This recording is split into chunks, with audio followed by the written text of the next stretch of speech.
Electric dipole in uniform electric field, किसी भी uniform electric fields में अगर डायपोल को ऑब्लिक्विटी रख देते हैं कुछ एंगल बनाते हुए, तो उसमें कहीं ना कहीं से एक टॉर्क डेवलप करता है, और उसी टॉर्क को हम लोग आज फाइंड आउट कर रहे हैं कि उसका क्या एक्सप्रेशन होगा। ठीक है, जैसे देखिए टॉर्क इज इक्वल टू होता है फोर्स गुना परपेंडिकुलर डिस्टेंस।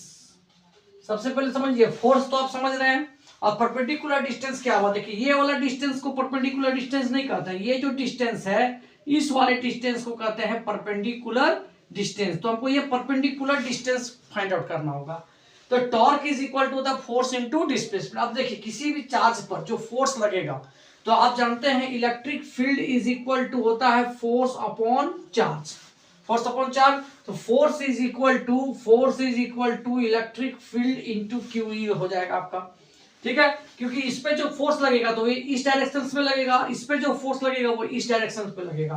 तो इस पर जो फोर्स लगेगा वो क्यू हो जाएगा इधर साइड, और यहाँ भी हो जाएगा माइनस क्यू हो जाएगा, क्योंकि डायरेक्शन इसका अपोजिट हो जाएगा, इलेक्ट्रिक फील्ड के अपोजिट डायरेक्शन से इधर हो जाएगा इलेक्ट्रिक फील्ड के डायरेक्शन पर, तो क्यू हो जाएगा। तो फोर्स तो हमारा हो गया, लेकिन परपेंडिकुलर डिस्टेंस क्या होगा। देखिए यहाँ पे एंगल आपका थीटा है, तो आप जानते हैं sine theta is equal to होता है पी अपॉन एच। तो P आपका ये परपेंडिकुलर D हो गया, और H आपका जो ये हाइपोटेनस का डिस्टेंस आपको पता है कि डायपोल का जो separated by two very small distance, उसको हम लोग 2L से इंडिकेट करते हैं। यहाँ पे हो जाएगा 2L, therefore D is equal to हो जाएगा 2L sin थीटा। तो हमारे पास F भी आ गया, हमारे पास परपेंडिकुलर डिस्टेंस भी आ गया। अब torque is equal to F गुना परपेंडिकुलर डिस्टेंस।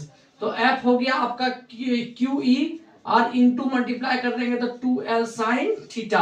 अब देखिए यहाँ पे हम लोग कर सकते हैं QL को अलग कर लीजिए, और E sin थीटा को आप अलग करके रख लीजिए। ठीक है, तो QL तो Q इंटू 2L अभी हमको नेक्स्ट क्लास में बताए थे, डायपोल मोमेंट होता है the product of charges, either charges plus या minus into the separated by small distance 2L।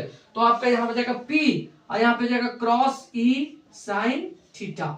ठीक है, यहाँ पे डॉट भी दे सकते हैं, P dot E sin theta, therefore P cross E आपका ये टॉर्क का एक्सप्रेशन यहाँ पे निकल गया। ठीक है, PE sin थीटा। तो टॉर्क इज इक्वल टू आप लिख सकते हैं PE sin थीटा। ये आपका एक्सप्रेशन सबसे टॉप लेवल का एक्सप्रेशन आ गया, और ये एक्सप्रेशन बहुत ही इंपॉर्टेंट एक्सप्रेशन है। तो हम लोग इसको इस तरीके से निकाल सकते हैं, torque is equal to force into perpendicular distance होता है। तो किसी भी डायपोल को अगर यूनिफॉर्म इलेक्ट्रिक फील्ड के एरिया में रख देते हैं, तो उस पर एक टॉर्क डेवलप करता है, और उसी टॉर्क को कितना डेवलप करता है, क्या उसका एक्सप्रेशन होगा, उस